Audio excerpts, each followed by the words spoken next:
91.2. This Zambezi link, this Zambezi breakfast with the young Anklet Judah. I decided to take over for a few minutes because we've got a special guest joining us this morning right here on Bruiser FM. My name is Stanley Duve, and I'm glad to introduce the U.S. ambassador to Zimbabwe. That's Mrs. Pamela Tremont. Right. Thanks That's so correct. Much for having me. No, welcome. How are you finding Vic Falls? It's beautiful. I haven't been back here in over 10 years. I used to serve in Zambia, but I left in 2011. So this is my first time back since then, and since I arrived in Zimbabwe, and it's great to be back. We welcome you. In Ndebele, we say siyagwamukela. Okay. Okay. I thought I'm teaching you in Ndebele. All right. As we begin, can you tell us a bit about yourself and what is your main purpose for visiting our city? Well, I arrived in Zimbabwe on July 1st as the U.S. ambassador here, which is, of course, the honor of a lifetime to represent my country and such an important partner of ours. And it's so great to be back in Southern Africa after such a long time. It's beautiful to see Victoria Falls again. It's so green right now, which is a relief, I think, for all of us. But my main purpose here, of course, is to meet local government officials and business leaders to talk about how we can improve our bilateral ties and for the prosperity of both of our countries. Right. And then, of course, we are hosting an alumni summit for 200 people across the 10 SADC nations who've participated in U.S. government exchange programs and been hosted in the U.S. on programs to help them amplify their work in business and technology and social engineering and that sort of thing. So it's a great and exciting event that we're hosting here at the Elephant Hills. Right. Talking about the alumni, can you tell us a bit more about the summit and how this summit ties into the broader U.S.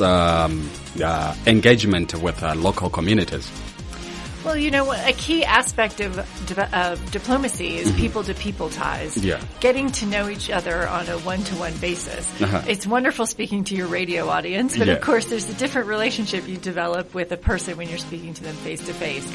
And so by hosting 15,000 foreigners in the United States every year on these government programs, they get to know us better, we get to know them better, they get to establish connections with Americans working in their same field.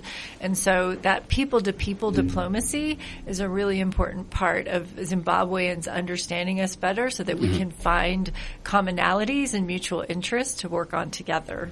Right. What are some of the topical issues likely to be covered during the summit? Well, the theme of the summit is innovative solutions for global challenges. And so we're bringing these 200 people together, and they'll do different breakout sessions on emerging technologies and entrepreneurship and making connections, finding capital. And so they'll go to all these breakout sessions and meet other people who are experiencing the same challenges and see if they can find synergies to help each other and partner with each other for collaborations. Great. You're saying 200 people.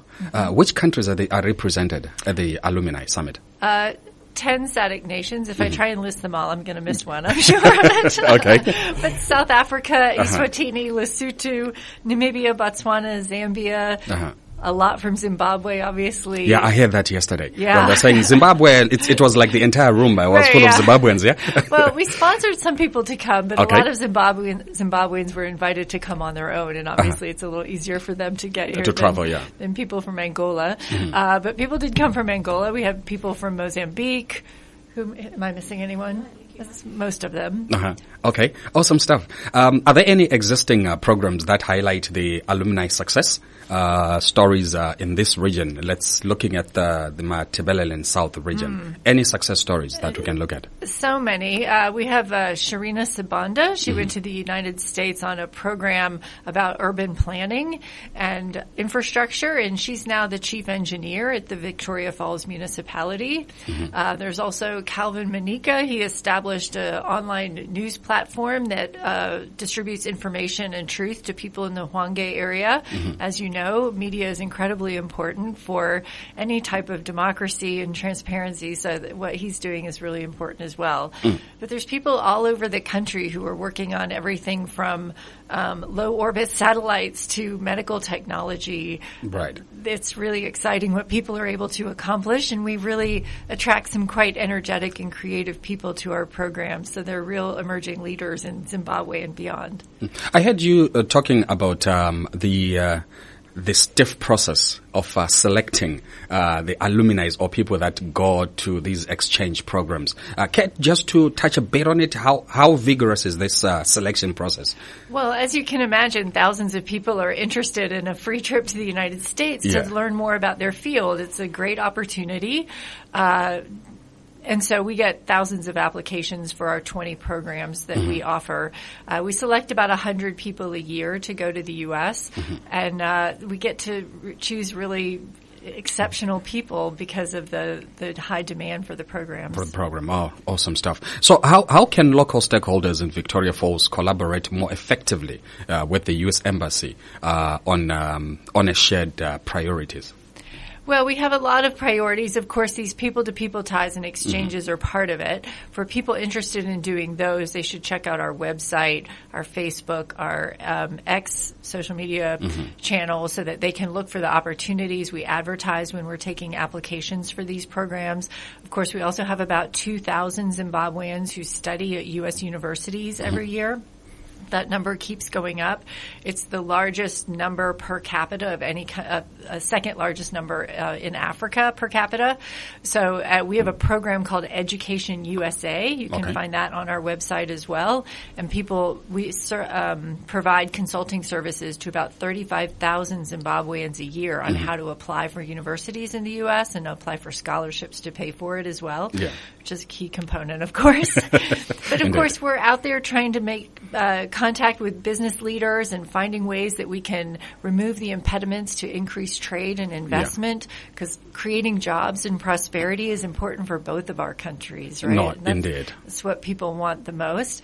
We offer entrepreneurship programs so that people can access markets in the U.S., including for the creative industries, for their art, get their products on Amazon and other places. Right.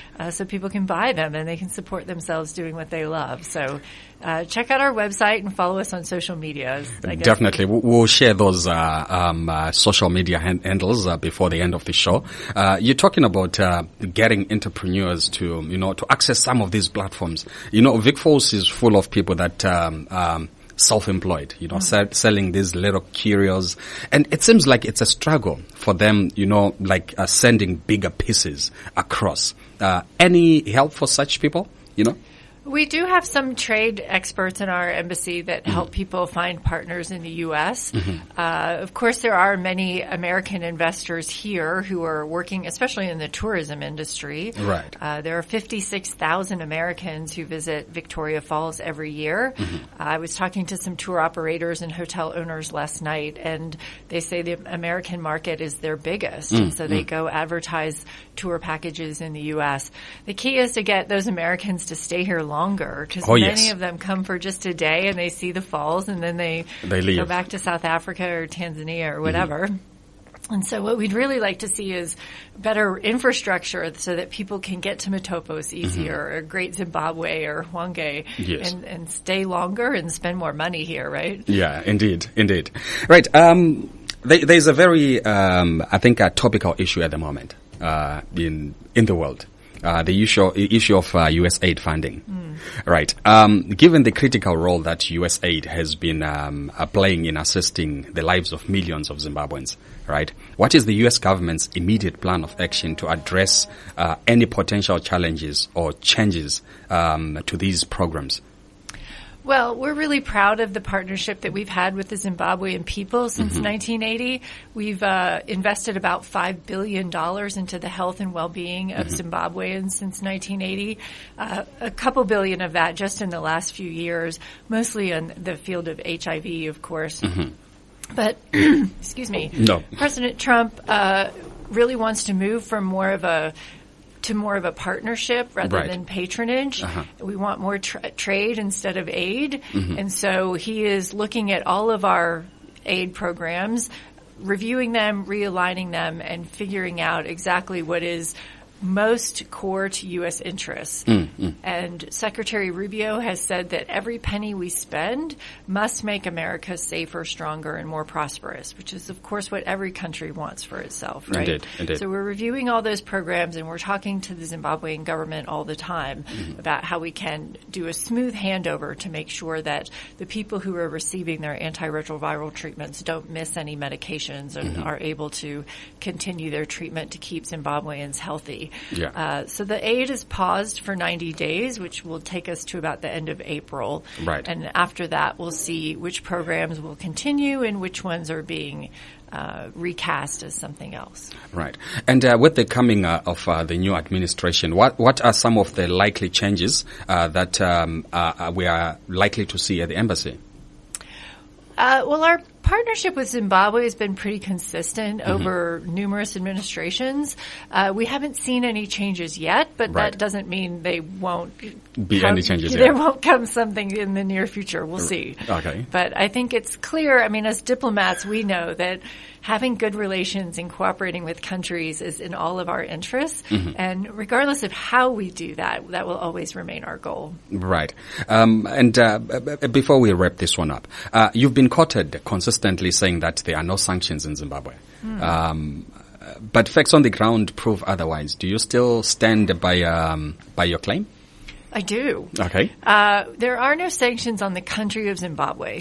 There are sanctions on 11 individuals and 4 companies related to those individuals. Right. And all that really means is that those 15 people and entities cannot have bank accounts in the U.S. Okay. There is nothing preventing you from trading with the U.S. or having commercial ties of some way, in some way. So we are trying to play down the sanctions narrative, trying to persuade people that calling Zimbabwe a sanctioned country is not benefiting anybody and is spooking investors. Right. We don't think that that's great for either of our countries.